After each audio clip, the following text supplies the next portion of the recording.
ॐ सहनाववतु सहनौ भुनक्तु सह वीर्यङ्करवावहै तेजस्विनावधीतमस्तु मा विद्विषावहै। ॐ शान्तिः शान्तिः शान्तिः।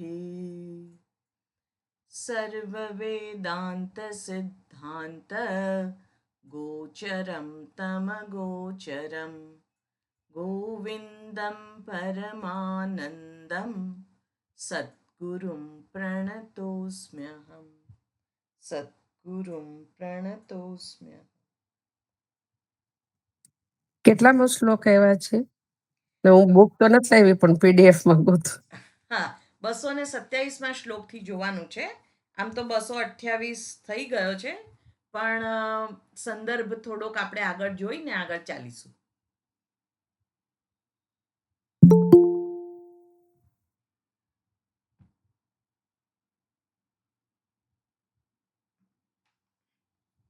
હરિઓમ પ્રજ્ઞાબેન. હરિઓમ હરિઓમ હરિઓમ બધાને. હરિઓમ. તમારી તબિયત કેવી છે? બસ સારી છે. હમ, હમ. 227મો શ્લોક આપણે જોઈશું. વાત આત્મતત્વની ચાલે છે અને આત્માના જે સ્વરૂપ લક્ષણ છે એ સ્વરૂપ લક્ષણની વાત ચાલી રહી છે. અને સ્વરૂપ શું છે? એટલે આત્મા કોક એવો નથી કે જેના સ્વરૂપને આપણે જાણવાના હોય, પણ એ જ હું છું. એટલે મારી જ વાત થઈ રહી છે.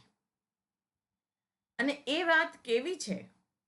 સત્યમ જ્ઞાનમ અનંતમ બ્રહ્મ. એ કેવો છે તો એને જુદા જુદા શ્લોકથી દર્શાવવામાં આવે.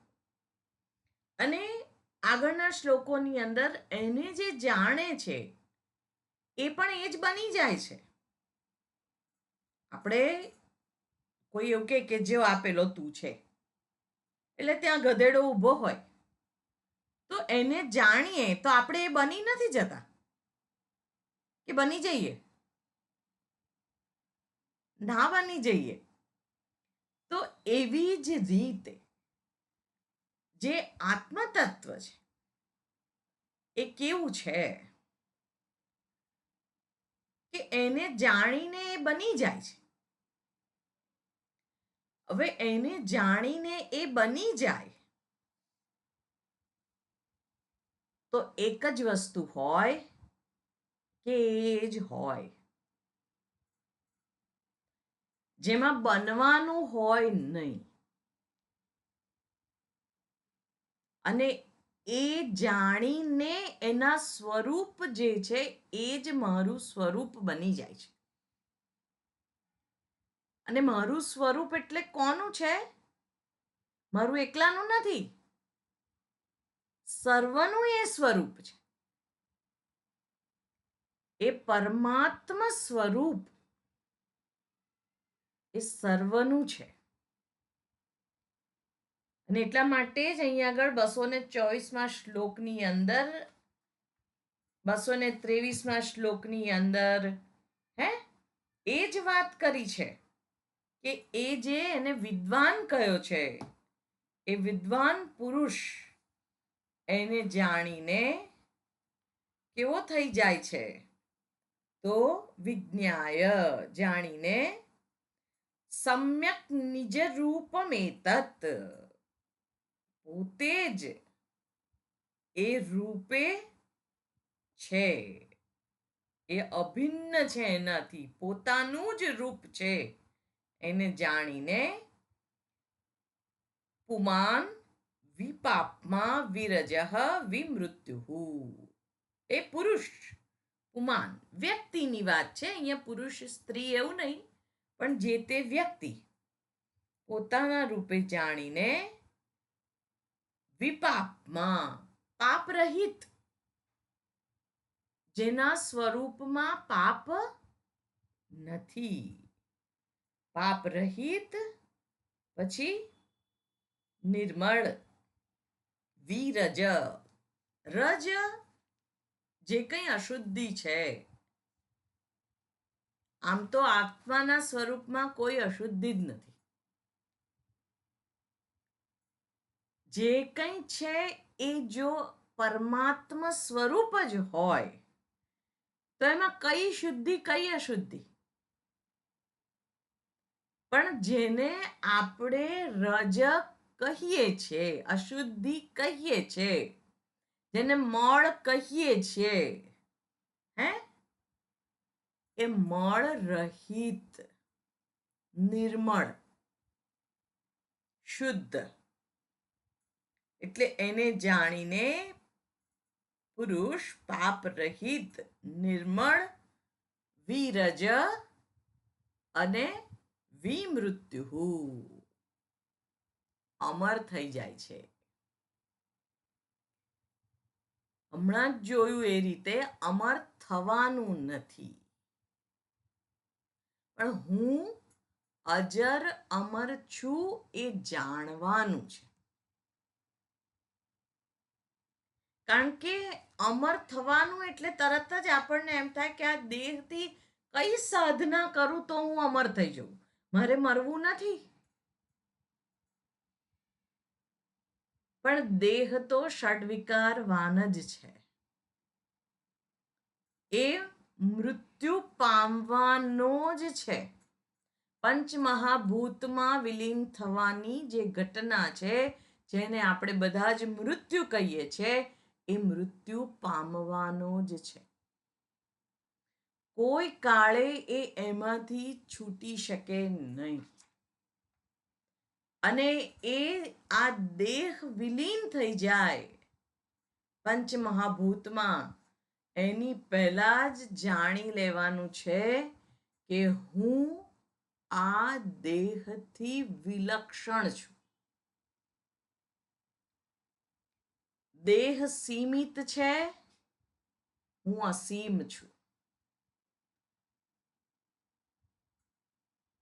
દેહ જન્મ મરણ વાળો છે, હું અજન્મા છું.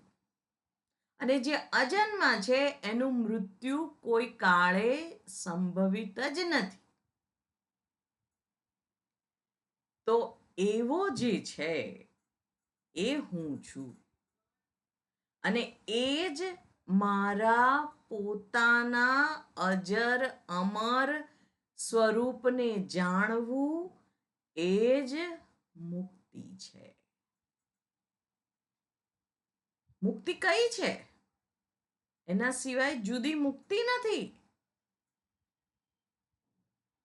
વિપાપમાં, પાપમાંથી છૂટવું, આ પાપ છે, એમાંથી છૂટવું શું છે? પોતાના જ નિર્મળ સ્વરૂપને જાણવું.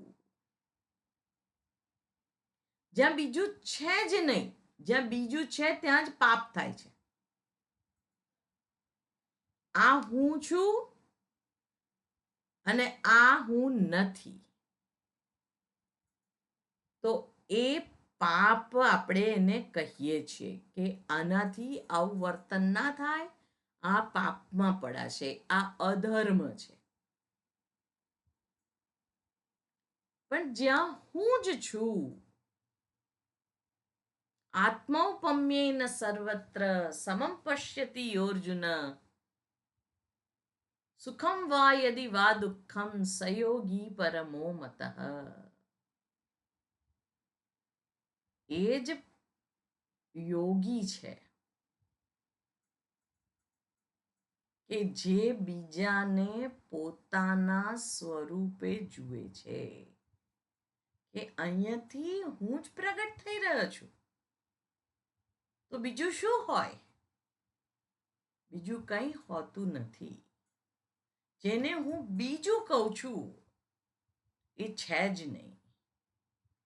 અને જે બીજું નથી, ત્યાં આગળ માત્ર ને માત્ર એક જ છે અને એક હોય ત્યાં પાપ સંભવિત જ નથી. એટલે કહીએ કે કૃષ્ણ ભગવાને ગોપીઓ સાથે, ગોપી ગીતમાં આવે છે રાસલીલાનું વર્ણન, પણ જ્યાં દ્વૈત છે ત્યાં તમને એમ થાય છે કે આ પારકું છે અને મારે લઈ લેવાનું છે, તો આપણને એમ થાય કે અરે રે આ તો પાપ કહેવાય, આ ના લેવાય, બીજાનું છે. પણ જ્યાં હું જ અભિવ્યક્ત થાઉં છું, જ્યાં મારું જ છે, એટલે ભગવાન કે છે ને, બ્રિજ કો માખન મેરો માખન કોણ કહે યે ચોરી. આખા વ્રજનું માખણ તો મારું જ છે, તો એને ચોરી કોણ કે? ચોરી એને હું કહું જ નહીં, એને ચોરી ના કહેવાય. એ વાત જ્યાં આગળ આપણું દર્શન શાસ્ત્ર છે, જે વેદાંત શાસ્ત્ર છે, જ્યાં એ વાત થતી હોય તો ત્યાં આગળ વિપાપમાં એ જાણીને જ એ મુક્ત થઈ જાય છે. કેટલો બધો બોજ આપણા મસ્તક ઉપરથી ઉતરી જાય છે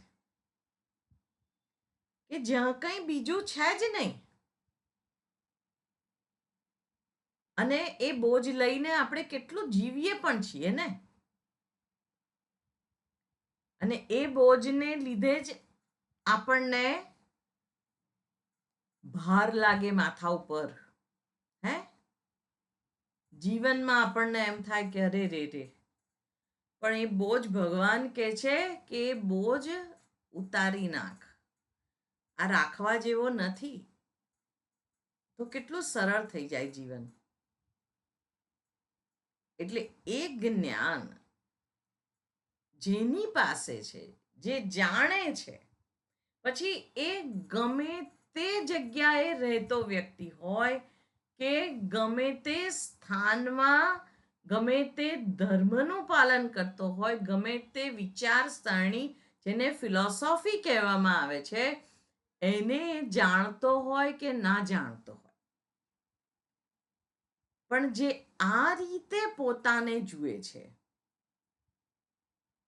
એ વેદાંતી જ છે, એ સનાતની જ છે.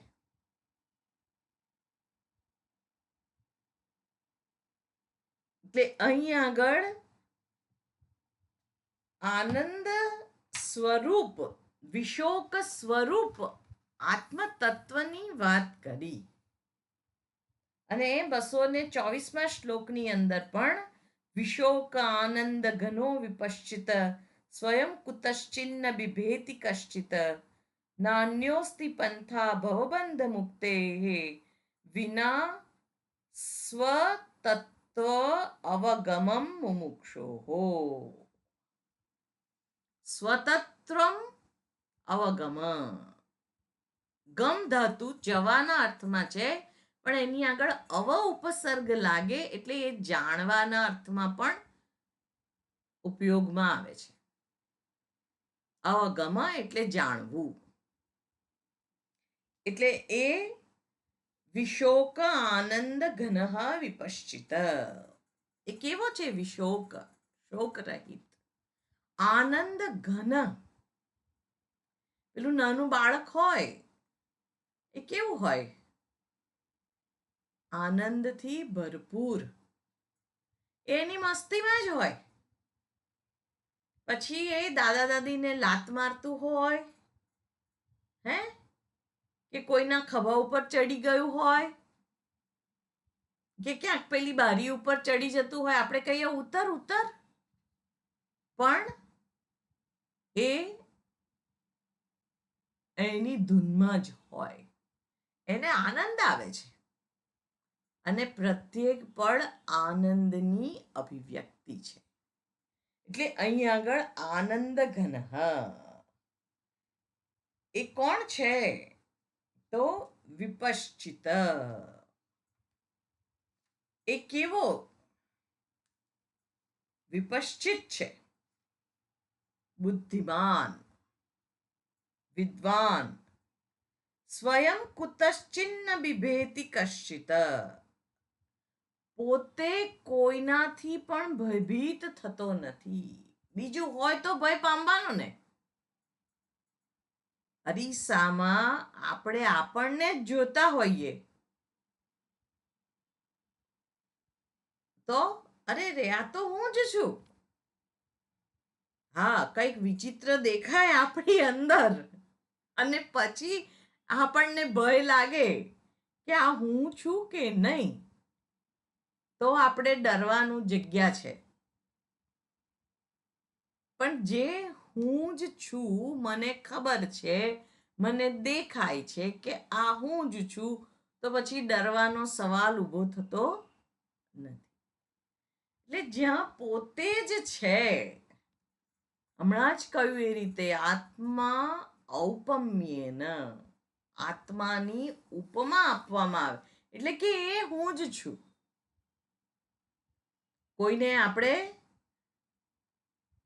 કોઈ મોટા કવિ હોય એની ઉપમા આપીએ કે આ તો કોઈ પણ નામ લઈએ આપણે, ઘણા બધા અત્યારે નામ મને યાદ આવે છે, પણ દાખલા તરીકે મહાકવિ કાલિદાસ, તો કહીએ કે આ તો કાલિદાસજી છે, તો એની ઉપમા એને આપી, એટલે એ જે સ્તરનું લખી શકે એ જ સ્તરનું આ પણ લખી શકે. તો એ જે છે એ આનંદ ઘન વિપશ્ચિત સ્વયં કુતશ્ચિન ન બિભેતિ કશ્ચિત નાન્ય અસ્તિ પંથા ભવબંધ મુક્તેઃ વિના સ્વતત્વ અવગમમ. પોતાના તત્વને જાણ્યા વગર ભવબંધેઃ મુક્તિ ન. મુક્તિ બીજી કોઈ રીતે સંભવિત નથી. ભક્તિથી મુક્તિ આપણે કહીએ છીએ, પણ ભક્તિની અંદર પણ ભગવાન ને ભક્ત તો જુદા જ છે. હું કહું કે હું ભક્તિ કરું છું, તો તમે તરત કહેશો કોની કરો છો? હું કહું કૃષ્ણની કરું છું, કોઈ કહે છે કે હું શિવજીની કરું છું, કોઈ કહેશે હું અંબામાની કરું છું. તો કોઈકને કોઈક રીતે આપણે ભક્ત છીએ. અને એ પણ 4 પ્રકારના ભક્ત દર્શાવેલા છે. આર્તો જિજ્ઞાસુ અર્થાર્થી જ્ઞાની ચ ભરતર્ષભ. આર્ત જિજ્ઞાસુ અર્થાર્થી અને જ્ઞાની, 4 પ્રકારના ભક્ત છે. અને એ ભક્ત કેવા છે? તો કંઈક કામ છે એટલે ભગવાન પાસે જાય છે. સોદો આપણે કરતા હોઈએ છીએ, બાધા રાખીએ ને, તું મારું આ કામ કરી દે, હું તને 1.25 કિલો પેંડા ચડાવીશ, કહેતા હોઈએ છીએ ભગવાનને પણ. જેનું બધું જ છે એને આપણે લાંચ આપતા હોય કે ભાઈ તું લઈ લે, આ એમાં ખબર જ છે કે એનું જ છે, તોય એ વખતે તો સોદો કરીએ જ છીએ. એવા આપણે છીએ અર્થાર્થી. છે ને, આ વસ્તુની જરૂર છે એ આપી દે તું મને, બાકી હું તને આવું આપીશ. આર્ત ના માને તો પછી આર્ત ભક્ત, રડીને જઈએ કે આ હવે તો આપી દે, તો બહુ થયું. સાચી વાત છે. આર્ત ભક્ત. પણ ભગવાન કેટલો કૃપાળુ છે હે. એ કે છે એ છે તો મારો ભક્ત જ ને. આર્ત અર્થાર્થી જિજ્ઞાસુ, આપણા જેવા હે, જે એને જાણવા માટે પ્રવૃત્ત થયા છે, અને જ્ઞાની. જે જ્ઞાની છે એ કેવા છે? તો એ ભગવાન જેવા, જે આત્મા ઔપમ્યેન સર્વત્રમ સમમ પશ્યતિ યોર્જુન, સમાન રૂપે સર્વને જુએ છે. જે મારું તારું નથી, જે છે એ સર્વ એનું છે, આપણું છે. એટલે વસુદૈવ કુટુંબકમ, જેની એ ભાવના છે. એટલે મેં કહ્યું ને કે એ ક્યાંય પણ હોય એ વેદાંતી છે. કારણ કે વેદાંતમાં આનાથી જુદું કંઈ નથી, આનાથી વિશેષ કંઈ નથી કહેલું. આપણને દર વખતે એવું થાય ક્લાસની અંદર કે કંઈક નવું જાણવા મળ્યું, કંઈક નવી વાત થઈ. પણ આપણું મન દરેક વખતે ખુલ્લું હોય છે, શાંત હોય છે, એટલે નવું હોય છે. મન નવું છે એટલે વાત નવી લાગે છે. વેદાંતમાં કંઈ નવી વાત નથી કરવાની. સનાતન સંસ્કૃતિની અંદર જે ઉપનિષદો છે એમાં પણ ભગવદ્ ગીતામાં જે કહ્યું છે, સર્વોપનિષદો ગાવો દોગ્ધા ગોપાલ નંદન, એ જ ભગવદ્ ગીતામાં કહેલું છે. અને એ જ બ્રહ્મસૂત્રમાં પણ કહેલું છે, જેને પ્રસ્થાન ત્રયી કહેવામાં આવે છે. 3 પ્રસ્થાન છે. એ પ્રસ્થાન ત્રયી જે છે એ કેવી રીતે એનું અધ્યયન કરવામાં આવે છે, માત્ર સ્પષ્ટતા અર્થે. પણ કેવા શું માંગે છે? તત્વમસી, એ પરમાત્મા એ જ તું છો, તારાથી ભિન્ન નથી. અને એ પરમાત્મા એટલે પાછા આપણે માની લઈએ કે એ પરમાત્મા, હમણાં જોયું એ પ્રમાણે કે એ આત્મા. હું તો બિચારો બાપડો છું જ, પણ એ આત્મા છે, એ પરમાત્મા છે, અને મને મૂકી દીધો છે અહીંયા. હવે મારે કંઈક કરી અને પહોંચવાનું છે ત્યાં આગળ. હે, હેલિકોપ્ટરમાં પહોંચું, ડોલીમાં પહોંચું, કાર લઈને પહોંચું, ઘોડા ઉપર પહોંચું, ચાલતા ચાલતા પહોંચું, કેવી રીતે પહોંચું? કારણ કે એ ત્યાં, હું અહીંયા. એટલે પેલું બાળક જન્મે ને તો પહેલા જ ઉવા ઉવા ઉવા એટલે શું? હા, એ ત્યાં ને હું અહીંયા, ત્યારથી જ ચાલે છે. અને આ જન્મથી ચાલે છે? ના, અનેક જન્મોથી ચાલે છે. હવે આ અનેક જન્મોથી જે ચાલી રહ્યું છે, એનો અંત ક્યારે?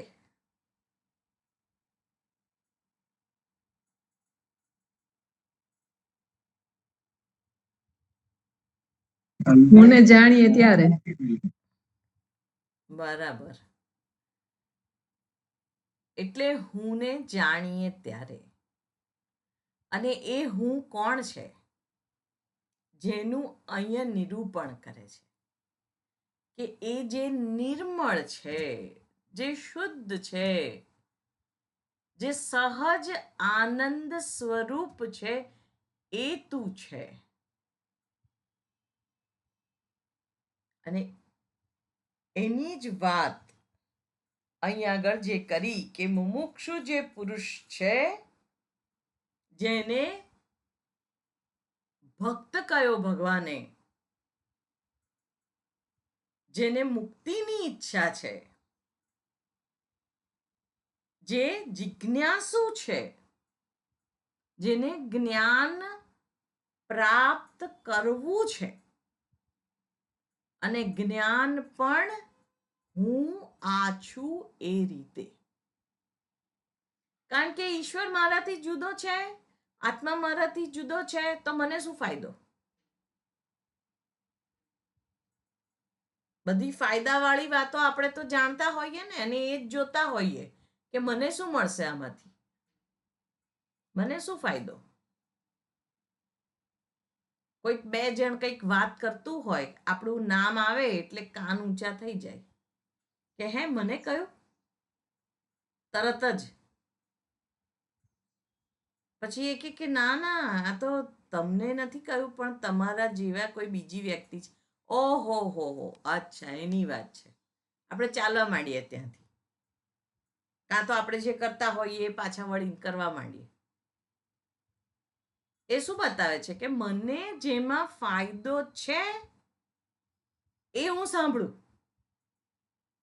મને ફાયદો નથી તો મારે સાંભળવું પણ નથી. એ એપ્રોચ કેટલો સાચો છે.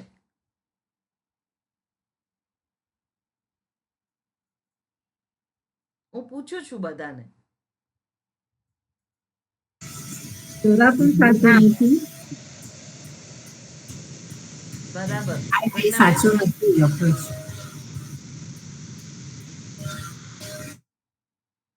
કેમ સાચું નથી હેમાલીબેન?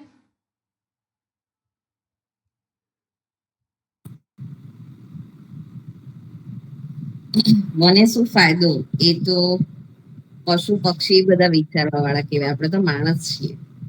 આપણે તો આ ભવનું એકલું નથી વિચારવાનું, પણ આપણે જે કેટલા બધા જન્મો મળ્યા છે એનો એકચ્યુઅલી જે વિચારે ને, તો એનો ઉદ્ધાર થઈ જાય. એટલે મારો ફાયદો, એ જે બોલાવાળા લોકો હોય છે ને, ખાલી ભૌતિક વિશ્વમાં મને જે ફાયદો થશે ને એ જ ગણે છે. પણ આધિ ભૌતિક ને આધિ દૈવિક પણ એક જીવન છે ને, એમાં જે ફાયદો થાય ને એ જે જાણી જાય ને, એ સાચું જાણ્યું કહેવાય. બરાબર. એટલે કહેવાય ને, પણ આપણે છે ને આમાં જ રચ્યા પછી હજી રહીએ છીએ, એનાથી ઉપર ઉઠવાની ટ્રાય કરીએ છીએ. બરાબર. હેમાબેન ને કઈ કેવું છે? ના પાડશે. ના. હે ચંદ્રિકાબેન? હવે સરોજબેને કીધું એ બરાબર છે કે હમ. આપણે તો હજી આપણે આ ભૌતિક માંથી નથી સુખ ગોતીએ છીએ ત્યારે જ એવું વિચારીએ. સ્વરૂપને જાણીએ તો પ્રશ્ન જ નથી આવતો એ. બરાબર. એટલે આપણે મને શું ફાયદો, હું થોડુંક જુદું કહું છું. એટલે અત્યારે મને વિચાર આવે છે બે રીતના કે એક તો બરાબર છે, આપણી જે શક્તિનો ક્ષય થતો બગડતી અટકે છે, કે જેમાં કોઈક ત્રીજાની વાત થાય છે અને મને લાગ્યું કે મારી વાત થાય છે, અને આપણને એમ થાય કે મારે કંઈક કરવાનું છે. જો હા તો હું કરવા માટે પ્રવૃત્ત થાઉં, જો ના તો હું મારી જાતને ત્યાંથી ખસેડી લઉં છું. પણ બીજી વાત એ થાય છે, જેનું બીજું પાસું છે, જે અત્યારે હું મહદ અંશે જોઈ રહી છું સમાજની અંદર, કે જો આપણે એવું વિચારીએ કે મારે શું, હે, અને આપણે ખસી જઈએ છીએ ત્યાંથી, તો એક હેલ્ધી રિલેશન જે વ્યક્તિનું વ્યક્તિ પ્રત્યેનું છે એ નિર્માણ નથી થતું. એટલે એક બાજુથી એવું લાગે કે જાણે બધા સેલ્ફ સેન્ટર્ડ થઈ રહ્યા છે,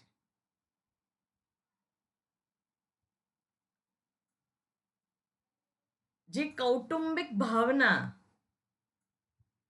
જે ગરડાગર જે પ્રમાણમાં ખુલી રહ્યા છે, કોઈક જગ્યાએ આ વસ્તુના કારણે એ લેકિંગ નથી લાગતું? બરાબર છે. અને એ સુખદ વાત નથી.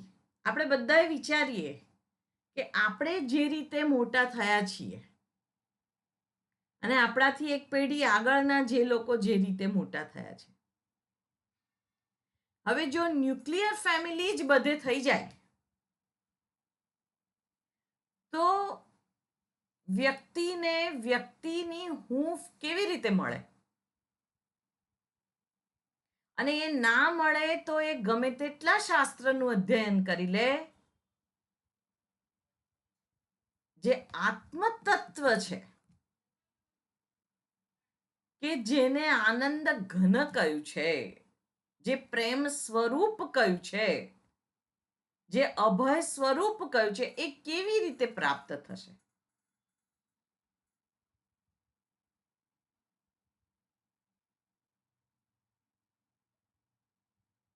આ બહુ મોટી વિચારવા જેવી બાબત મને લાગે છે.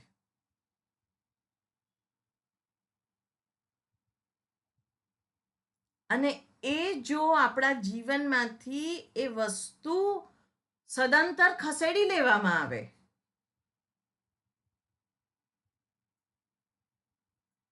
તો વ્યક્તિઓની હાલત શું થાય?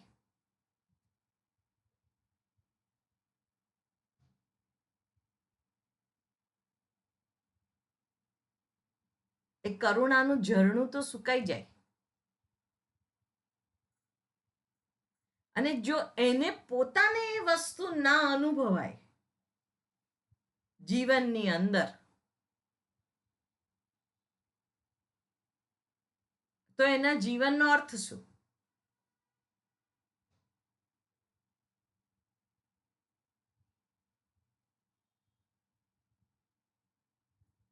ગમે તેટલો સત્સંગ કરીએ પણ સત્સંગનો અર્થ જ ના ખબર હોય, સતનો સંગ કરવાનો છે. અને સત એટલે પોતે, પોતાનાથી જુદું સત્ય હોતું નથી. આપણને એમ લાગે કે શ્રુતિબેન કંઈક સત્ય કહી દેશે, બીજી કોઈ જગ્યાએ કોઈ શ્રવણ કરતું હોય તો એને એમ લાગે કે મારા ગુરુજી કંઈક સત્ય કહી દેશે. સત્યને જો આપણે બહાર જ શોધ્યા કરવાનું હોય, શબ્દો દ્વારા જ શોધ્યા કરવાનું હોય, તો જીવનમાં શું?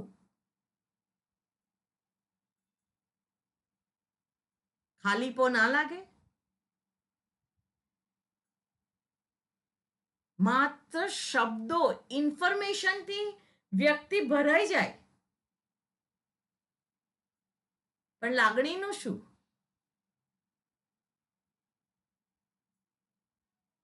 લાગણીના સ્તર ઉપર આપણે બધા ક્યાં ઊભા છીએ?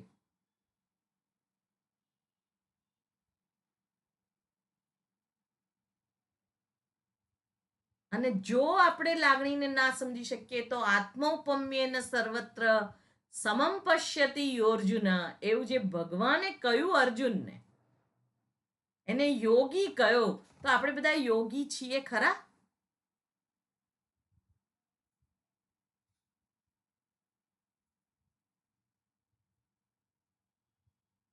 આ સહજ ચિંતન છે, એ સત્સંગ છે.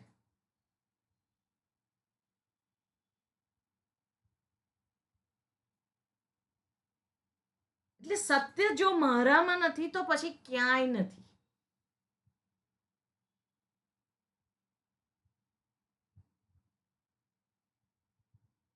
અને એ સત્યની આપણને શોધ છે. કોઈકે કહ્યું, આપણે સાંભળી લીધું, બહુ સારું લાગ્યું, માત્ર એટલું જ નહીં, સારું લાગવાથી પતી નથી જતું. જો હું ખાલી છું અંદરથી,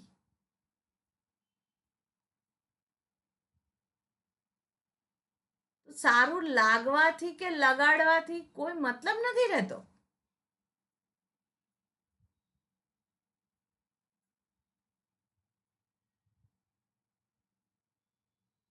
અને જે હું કરી રહ્યો છું એમાં જો હું જ ના હોય, હુંનો જ અભાવ, તો એના કરતા તો રોબોટ સારો, મશીન.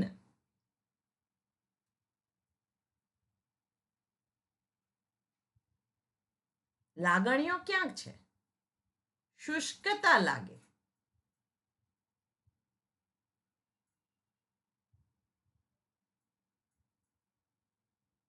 બહુ મહત્વની વાત છે અને આપણે બધાએ જીવનમાં જોવાની વાત છે.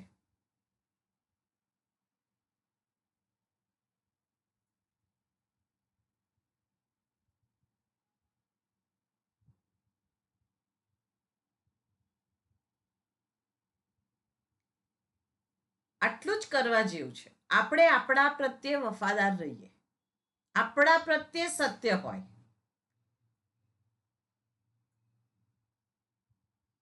હું જે છું, જેવો છું, શાસ્ત્ર એવું નથી કહેતા કે તું બ્રહ્મ થઈ જવાનો છે,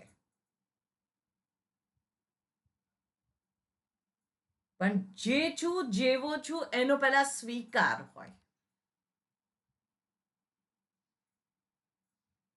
અને જ્યાં મને લાગે મારું મન પાજી બને છે ત્યાં આગળ એ પાજી મનને બીજા મારા જેવા સહાધ્યાયીઓની મદદથી એમાંથી ઉપર ઉઠવાની વાત કરવાની હોય.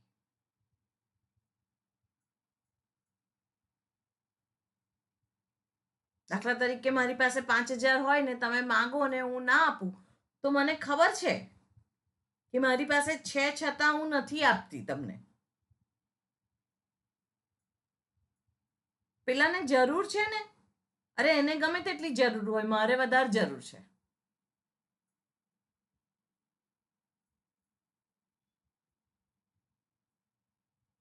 એ મારા ખિસ્સામાં હું મૂકી રાખું.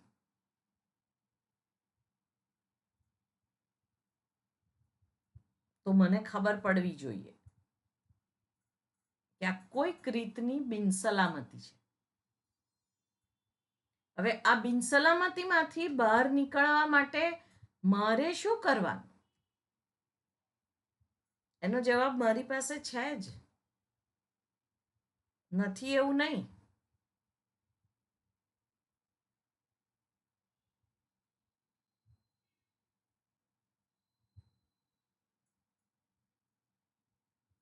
એટલે જ શાસ્ત્ર અધ્યયન, સત્સંગ હુંનો વિસ્તાર માટે છે.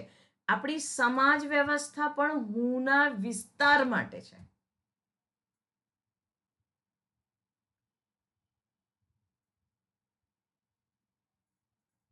હુંને સીમિત કરી દેવા માટે નથી.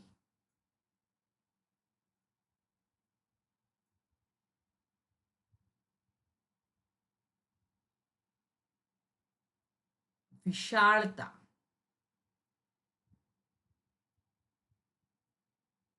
જે સર્વની અંદર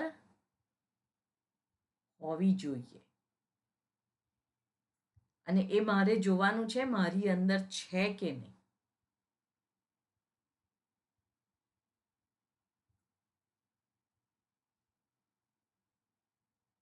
તો જ આ શબ્દો અસર કરવાના છે, તો જ આ શબ્દો કામના છે.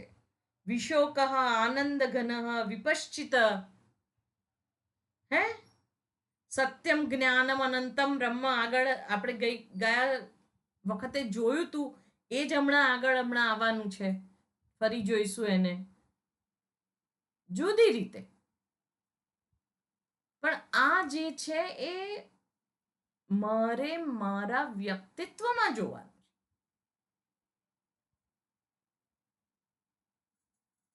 અને એ જો મને ના દેખાય તો આ શબ્દો શબ્દો જ રહી જાય છે.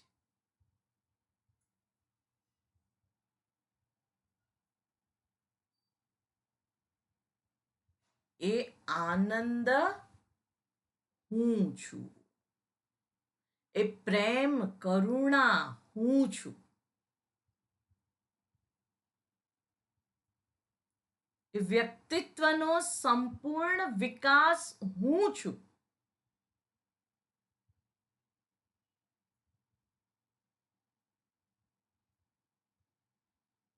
બીજું કોઈ નહીં.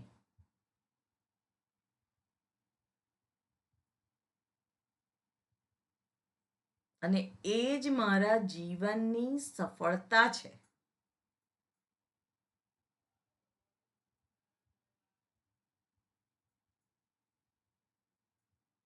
પગથી માથા સુધી આપણે જોઈએ તો જ્યાં આનંદ નથી, તો આ શબ્દમાંથી એ મારી અંદર ઉતરી જશે.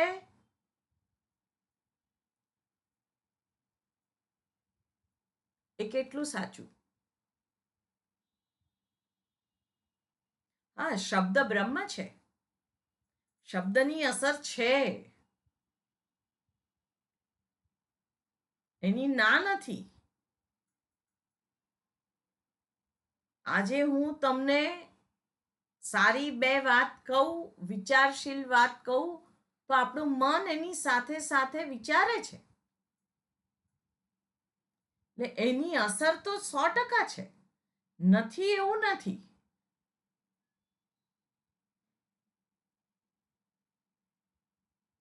પણ એ શબ્દ એને એનું કામ કરવા દઈએ. મન ખુલ્લું છે, શબ્દ મારા જીવનમાં છે, અંદર ઉતરી રહ્યા છે.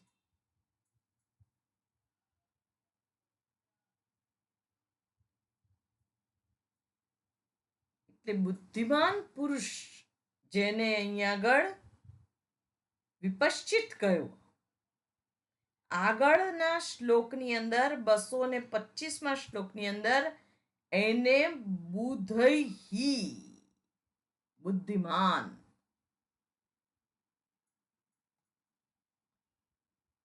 એ શબ્દ દ્વારા દર્શાવે છે. 225મા શ્લોકની અંદર કે છે, બ્રહ્મ અભિન્નત્વ વિજ્ઞાનમ ભવમોક્ષસ્ય કારણમ येन अद्वितीयमानंदम ब्रह्म संपद्यते बुधैहि. બ્રહ્મ અભિન્નત્વ વિજ્ઞાનમ, બ્રહ્મથી અભિન્ન જે વિજ્ઞાન છે, ભવ મોક્ષનું કારણ છે.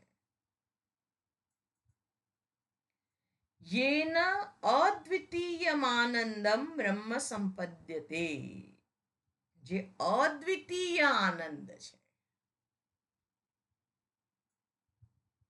અને સંપદ્યતે, પ્રાપ્ત કરે છે.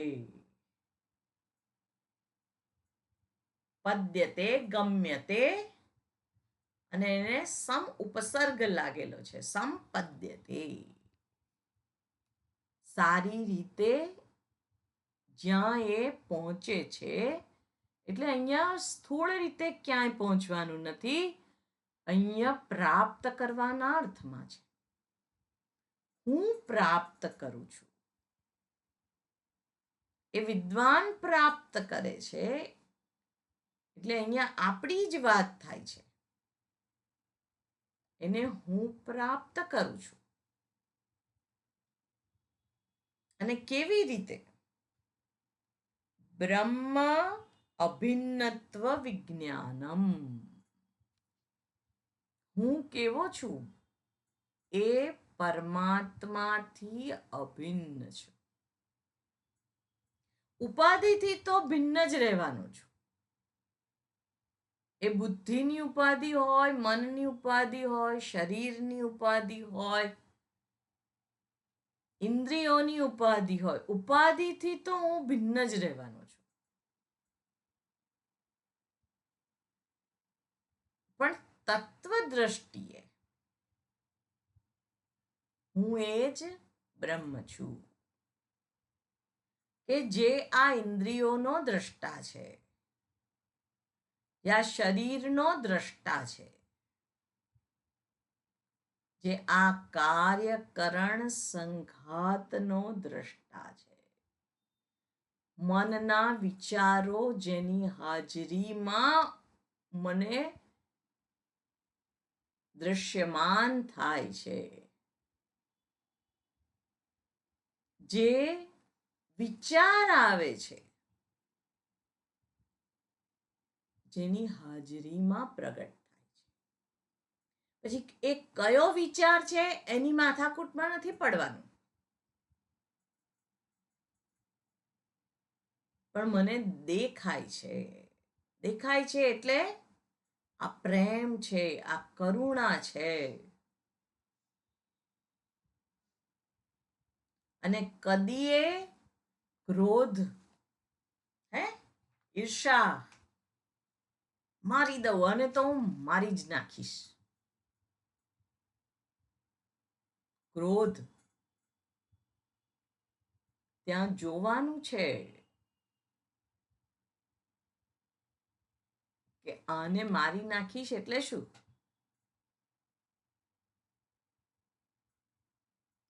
એનો દ્રષ્ટા હું છું. તો જો દ્રષ્ટા સ્વરૂપે પોતાને જોઈએ છે તો આગળના સ્ટેપનો સવાલ જ ઊભો નથી થતો.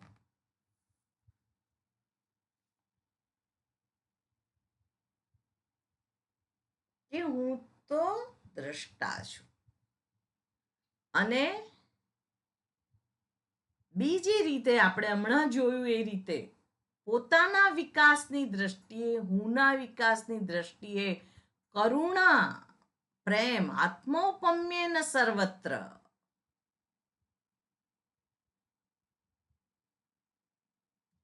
એ જ હું છું.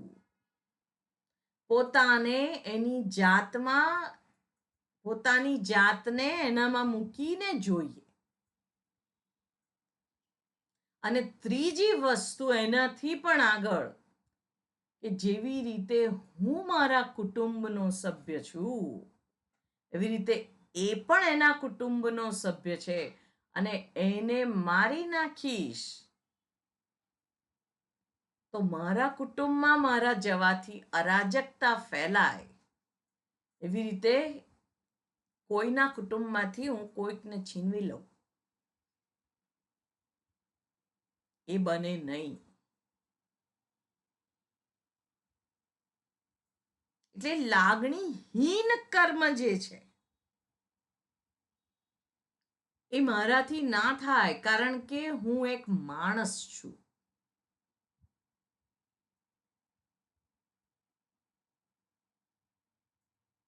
અને એ લાગણી તો પ્રકૃતિ આપણને વધારે શીખવે છે. આપણે ભલે કહેતા હોઈએ કે આપણે પ્રકૃતિનું શ્રેષ્ઠ સર્જન છીએ,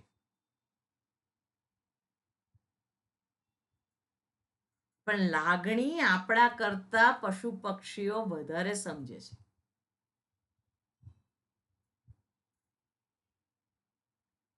એટલે હવે ચોમાસું આવશે, ટીટોડી જ્યાં ઈંડા મૂકશે એના ઉપરથી વરસાદનું લેવલ નક્કી થશે, જે આપણને નથી ખબર પડતી.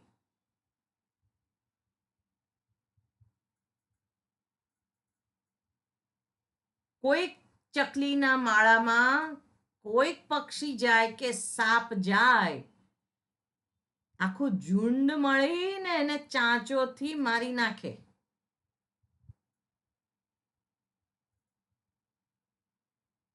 એકત્વ,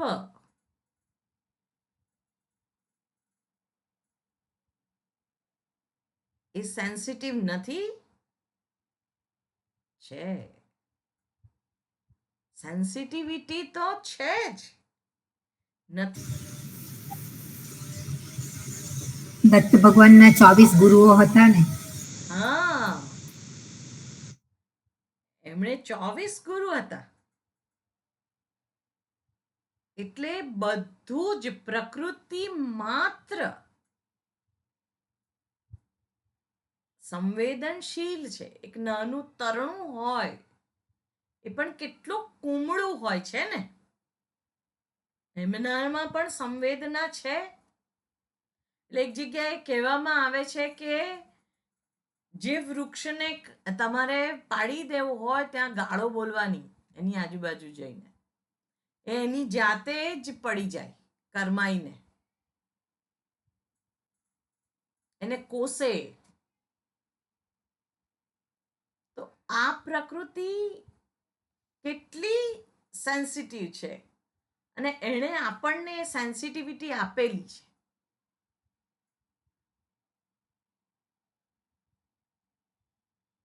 એનો ઉપયોગ આપણે ના કરીએ તો આપણે બુદ્ધિમાન કહેવાઈએ નહીં.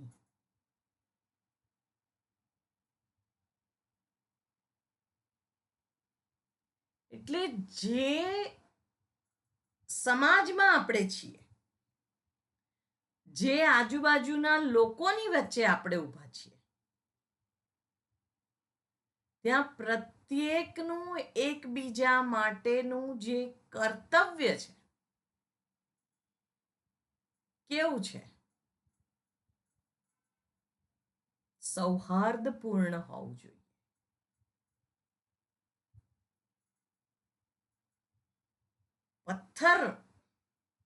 પથ્થરમાં પણ કૂંપળ ફૂટે છે. આપણે ભલે કહીએ પથ્થર, પણ બહુ અઘરું છે. એટલે એ કરુણા, એ વિશાળતા, એ નિર્મળતા જો આપણી અંદર ના હોય તો નાના નાના આનંદને આપણે ચૂકી જઈએ છીએ.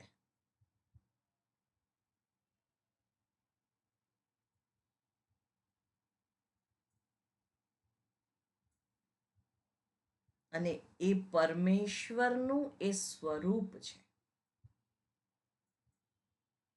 જેને આત્મા કહ્યો, જેને બ્રહ્મ કહ્યું. અને એ બ્રહ્મ અભિન્નત્વ વિજ્ઞાનમ, એ બ્રહ્મથી હું જુદો નથી.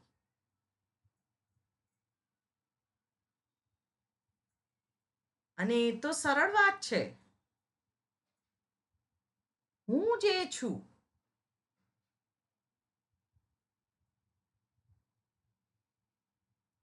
ભવમોક્ષસ્ય કારણમ,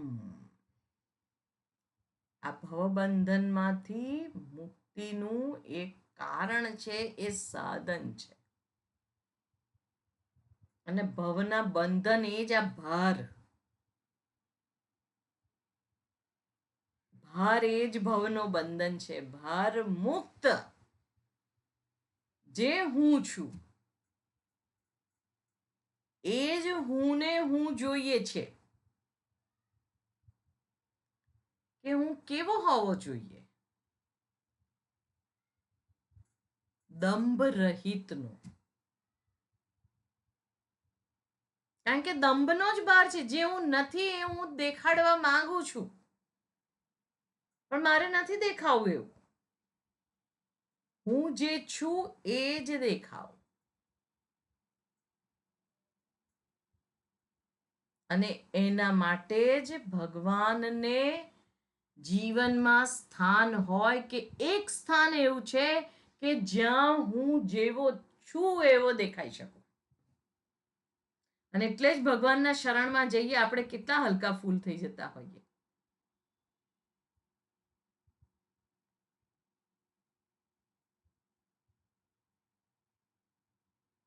એ જ જગત રૂપે પ્રગટ થયો છે. મારી સરળતા, મારો નિર્વ્યાજ પ્રેમ, એ જ મારી મૂડી છે અને એ જ મુક્તિ છે.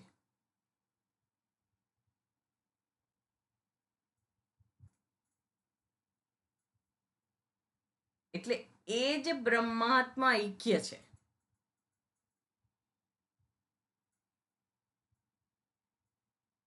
શાસ્ત્ર બીજા કોઈની વાત કરતા જ નથી. શાસ્ત્ર મારી જ વાત કરે છે અને ફક્ત મારી જ વાત કરે છે.